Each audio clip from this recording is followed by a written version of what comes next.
ശ്രീരാമജയം. ഇന്ന് വാത്മീകി രാമായണം ബാലകാണ്ഡം 36 സർഗം വായിക്കാം. ഉക്തവാക്യേ മുനൗ തസ്മിന്നുഭൗ രാഘവലക്ഷ്മണൗ പ്രതിനന്ദ്യ കഥാം വീരാവൂചതുർമുനിപുംഗവം ധർമ്മയുക്തമിദം ബ്രഹ്മൻ കഥിതം പരമം ത്വയാ ദുഹിതു ശൈലരാജസ്യ ജ്യേഷ്ഠായ വക്തുമർഹസി വിസ്തരം വിസ്തരജ്ഞോസി ദിവ്യമാനുഷസംഭവം ത്രീൻ പഥോ ഹേതുനാ കേന പ്ലാവയേ ലോകപാവനി കഥം ഗംഗാ ത്രിപഥകാ വിശ്രുതാ സ്വരിദുത്തമാ ത്രിഷു ലോകേഷു ധർമ്മജ്ഞകർമ്മഭിः കൈ സമന്വിതാ തഥാ ബ്രുവതി കാകുത്സ്ഥേ വിശ്വാമിത്രസ്തപോധന നിഖിലേന കഥാം സർവാം ഋഷിമധ്യേന്യവേദയത് പുരാ രാമകൃതോദ്വാഹ ശിതികണ്ഠോ മഹാതപാ ദൃഷ്ട്വാ ച ഭഗവാൻ ദേവീം മൈഥുനായോപചക്രമേ തസ്യ സംക്രീഡമാനസ്യ മഹാദേവസ്യ ധീമത ശിതികണ്ഠസ്യ ദേവസ്യ ദിവ്യം വർഷശതം ഗതം ന ചാപി തനയോ രാമ തസ്യാമാസീത് പരം തപ സർവേ ദേവാ സമുത്യുക്താ പിതാമഹ പുരോഗമാ യദി ഹോത്പദ്യത്തെ ഭൂതം കസ്തത്പ്രതിസഹിഷ്യതി അഭിഗമ്യ സുരാ സർവേ പ്രണിപത്യേതമബ്രുവൻ ദേവദേവ മഹാദേവ ലോകസ്യാസ്യ ഹിതേ രത സുരാണാം പ്രണിപാതേന പ്രസാദം കർത്തുമർഹസി ന ലോകാധാരയിഷ്യന്തി തവ തേജസ്സുരോത്തമ ബ്രാഹ്മേണ തപസാ യുക്തോ ദേവ്യാ സഹ തപശ്ചര ത്രൈലോക്യഹിതകാമാർത്ഥം തേജസ്തേജസി ധാരയ രക്ഷ സർവാനിമാം ലോകാൻ നാലോകം കർത്തുമർഹസി ദേവതാനാം വചശ്രുത്വാ സർവലോകമഹേശ്വര ബാഢമിത്യബ്രവീത് സർവാൻ പുനശ്ചേതമുവാചഃ ധാരയിഷ്യാമ്യഹം തേജസ്തേജസൈവ സഹോമയാ ത്രിദശാ പൃഥിവീ ചൈവ നിർവാണമധിഗച്ഛതു യദിദം ക്ഷുഭിതം സ്ഥാനാൻ മമ തേജോ ഹ്യനുത്തമം ധാരയിഷ്യതി കസ്തന്മേ ബ്രുവന്തു സുരസത്തമാ ഏവമുക്താസ്തതോ ദേവാ പ്രത്യൂജുർവൃഷഭധ്വജം യത്തേജക്ഷുഭിതം ഹ്യദ്യ തദ്ധരാ ധാരയിഷ്യതി ഏവമുക്തഃ സുരപതി പ്രമുമോച മഹാബല തേജസാ പൃഥിവീയേന വ്യാപ്താ സഗിരികാനനാ തതോ ദേവാ പുനരിത്വം ഊജുശ്ചാഭിഹുതാശനം ആവിശത്വം മഹാതേജോ രൗദ്രം വായുസമന്വിത തദഗ്നിനാ പുനർവ്യാപ്തം സംജാതം ശ്വേതപർവതം ദിവ്യം ശരവണം ചൈവ പാവകാദിത്യസന്നിഭം യത്ര ജാതോ മഹാതേജാ കാർത്തികേയോऽഗ്നിസംഭവ അഥോ മാം ച ശിവം ചൈവ ദേവാസർഷിഗണാസ്തഥാ പൂജയാമാസുരത്യർത്ഥം സുപ്രീതമനസസ്തദാ അഥ ശൈലസുതാ രാമ ത്രിദശാനിതമബ്രവീത് സമന്യുരശപത് സർവാൻ ക്രോധസംരക്തലോചനാ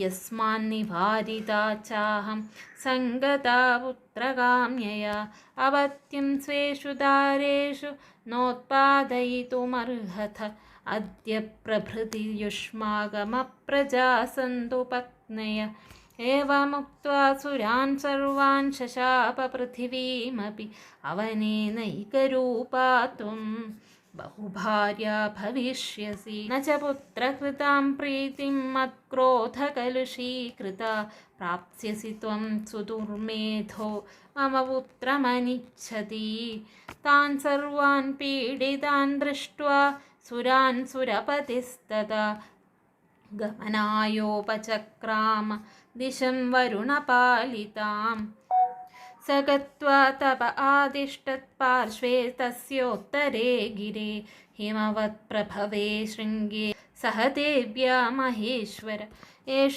ते विस्तरो रामशैलपुत्र्या निवेदित गङ्गाया प्रभवं चैव शृणु मे सह लक्ष्मण.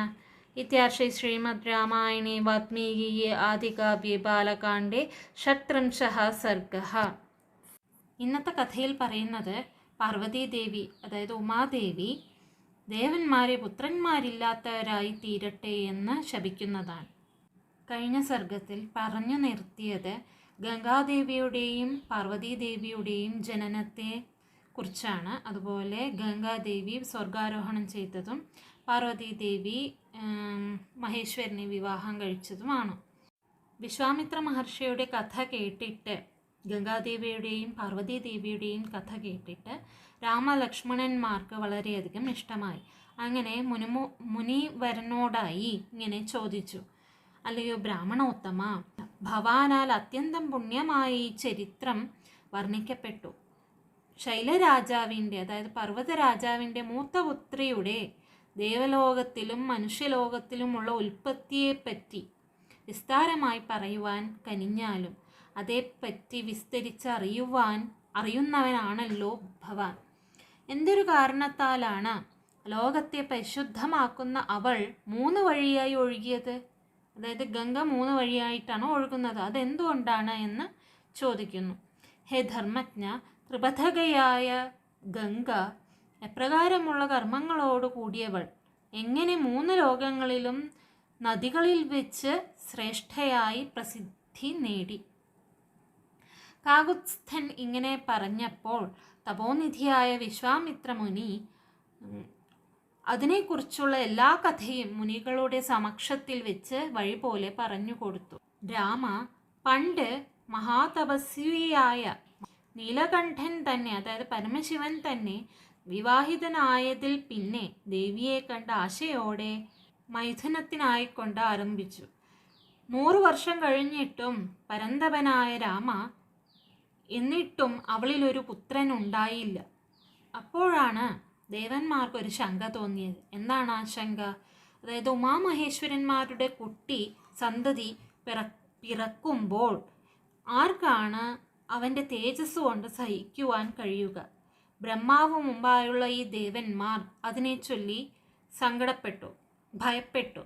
ദേവന്മാർ എല്ലാവരും അടുത്തു ചെന്ന് വണങ്ങി ശിവനോടായി ഇങ്ങനെ പറഞ്ഞു: അല്ലയോ ദേവന്മാർക്കും ദേവനായുള്ളവനെ മഹാദേവ, ഈ ലോകത്തിൻ്റെ നന്മയിൽ ആസക്തനായുള്ള അങ്ങ് ദേവന്മാരായ ഞങ്ങളുടെ ഈ വണക്കം സ്വീകരിച്ചാലും. അല്ലയോ ദേവോത്തമ, ലോകങ്ങൾ അവിടുത്തെ തേജസ്സിനെ താങ്ങുകയില്ല. ബ്രഹ്മസംബന്ധമായ തപസ്സു കൈക്കൊണ്ടവനായി ദേവിയോടുകൂടി തപസ് ചെയ്താലും 3 ലോകങ്ങളുടെയും ഹിതത്തിനായിക്കൊണ്ട് അവിടുത്തെ തേജസ്സിനെ തേജോമയായ നിന്തിരുവടിയുടെ ശരീരത്തിൽ തന്നെ ധരിക്കണമേ. ഈ ലോകങ്ങൾ എല്ലാറ്റിനെയും രക്ഷിക്കണമേ. ഈ ലോകങ്ങളെ ഇല്ലാതാക്കി കളയാതിരിക്കണമേ. ദേവന്മാരുടെ വാക്ക് കേട്ട് എല്ലാ ലോകങ്ങൾക്കും മഹേശ്വരനായ പരമശിവൻ എല്ലാവരോടും അങ്ങനെ തന്നെ ആകട്ടെ എന്ന് അരുളി ചെയ്തു. കൂടാതെ ഇപ്രകാരം പറയുകയും ചെയ്തു: ഞാൻ ഉമയോടുകൂടി തേജസ്സിനെ തേജശരീരത്തിൽ തന്നെ ധരിക്കാം. ഹേ ദേവന്മാരെ, ലോകമാസകലം സൗഖ്യത്തെ തന്നെ പ്രാപിക്കട്ടെ. എൻ്റെ ഈ ഉത്തമമായ വീര്യം എപ്പോഴാണോ ഭ്രഷ്ടമായി തീരുന്നത്, അതിനെ ആരാണ് ധരിക്കാനുള്ള യോഗ്യനാകുന്നത് എന്ന് എന്നോട് പറയുവിൻ. ഇപ്രകാരം പറഞ്ഞപ്പോൾ ദേവന്മാർ വൃഷഭധ്വജനോടായി, അതായത് പരമശിവനോടായി ഇങ്ങനെ പറഞ്ഞു: യാതൊരു സ്ഖലിതമായ ഭഗവാന്റെ ഈ തേജസ്സുണ്ടോ അപ്രകാരമുള്ള അതിനെ ഭൂമി ധരിച്ചുകൊള്ളു. ഇപ്രകാരം പറഞ്ഞപ്പോൾ പരമശിവൻ ആ വീര്യത്തെ ഭൂമിയിൽ വിസർജനം ചെയ്തു. ആ തേജസ്സാൽ മലകളും വനങ്ങളും ഭൂമി അടങ്ങിയ എല്ലായിടത്തും വ്യാപിക്കപ്പെട്ടു. അതിനാൽ ഈ സ്ഥിതിയിൽ ദേവന്മാർ അഗ്നിയോടായി ഇങ്ങനെ പറഞ്ഞു: അങ്ങ് അഗ്നിദേവ, വായുവിനോടുകൂടി രുദ്രസംബന്ധമായ ഈ തേജസ്സിൽ എപ്രകാരമെങ്കിലും പ്രവേശിക്കുക. ആ തേജസ് അഗ്നിയാൽ വ്യാപിക്കപ്പെട്ടതായി അതിൻ്റെ സ്ഥാനത്തിൽ ശ്വേതമലയായി ഭവിച്ചു. അഗ്നിമധ്യത്തിൽ സൂര്യൻ ഉദിച്ചാൽ എന്ന പോലെയുള്ള ദിവ്യമായ ശരവണം അതായത് ഞാണൽക്കാട് കാലക്രമത്തിൽ യാതൊരു സ്ഥലത്തിൽ ഉളവായോ അവിടെ മഹാതേജസ്വിയും അഗ്നിയിൽ ജനിച്ചവനും ആയ കൃത്തികാപുത്രനായ കാർത്തികേയൻ സുബ്രഹ്മണ്യൻ ജനിച്ചു. അതുകൂടാതെ ഋഷിഗണങ്ങളോടുകൂടിയ ദേവന്മാർ അപ്പോൾ അക്കാരണത്താൽ അത്യന്തം സന്തുഷ്ടന്മാരായി ഭവിച്ചു. പാർവതിയെയും അവണ്ണം തന്നെ പരമശിവനെയും ഏറ്റവും പൂജ ചെയ്തു. ഹേ രാമ, ഈ ഘട്ടത്തിൽ പാർവതി ദേവന്മാരോടായി ഇങ്ങനെ അരുളി ചെയ്തു. കോപിഷ്ഠയായ ദേവി ഇങ്ങനെ പറഞ്ഞു, അല്ലയോ ദേവന്മാരെ, എനിക്ക് ചെയ്തതായി ഈ അപ്രിയത്തിൻ്റെ ഫലത്തെ നിങ്ങൾ പ്രാപിക്കും. അതായത് സൂര്യ സമകാന്തിയോടു കൂടിയവളായ പാർവതീദേവി വെള്ളം കയ്യിലെടുത്ത് കോപം പൂണ്ടവളായി കോപത്താൽ തുടുതുടുത്ത നേത്രത്തോടു കൂടി എല്ലാവരെയും ശപിച്ചു. പുത്രൻ വേണമെന്നുള്ള ആഗ്രഹത്താൽ ഭർത്താവുമായി കൂടിച്ചേർന്നവളായ ഞാൻ വിലക്കപ്പെട്ടു എന്നതും എന്തുകൊണ്ടാണോ അതുപോലെ നിങ്ങൾക്ക് പത്നിമാരിൽ സന്തതി എന്നുള്ളത് തീർച്ചയായും ഉൽപാദനം ചെയ്യാൻ അർഹതയില്ല. ഇതുമുതൽക്ക് നിങ്ങളുടെ ഭാര്യമാർ സന്താനമില്ലാത്തവരായി ഭവിക്കട്ടെ എന്നിപ്രകാരം ദേവന്മാർ എല്ലാവർക്കും ശാപം നൽകിയ ശേഷം അതുകൂടാതെ ഭൂമിയെയും ശപിച്ചു. അല്ലയോ ഭൂമിദേവി, നീ പലവടി വാർന്നവളായി പലർക്കും ഭാര്യയായി തീരും.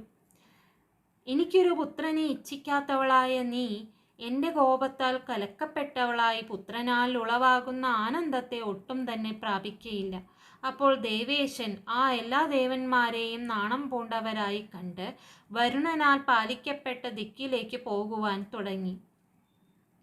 അവിടെ നിന്നും മഹേശ്വരൻ എഴുന്നള്ളി മലയുടെ വടക്കേ ഭാഗത്തുള്ള ഹിമവാനോട് ചേർന്ന കൊടുമുടിയിൽ ദേവിയോടു കൂടി തപസ്സു ചെയ്തു. രാമ, പർവ്വതപുത്രയുടെ ഈ ചരിത്രം നിന്നോട് ഞാൻ പറഞ്ഞു. അപ്രകാരം തന്നെ ഗംഗയുടെ ഉൽപ്പത്തിയെയും മഹാത്മ്യത്തെയും പറ്റി എന്നിൽ നിന്ന് ലക്ഷ്മണയുക്തനായി നീ കേട്ടുകൊള്ളുക. ഇത്യാർഷേ ശ്രീമദ് രാമായണേ വാൽമീകിയെ ആദികാവ്യേ ബാലകാണ്ഡേ 36 സർഗം ഷട്ത്രിംശഃ സർഗഃ സമാപ്തം.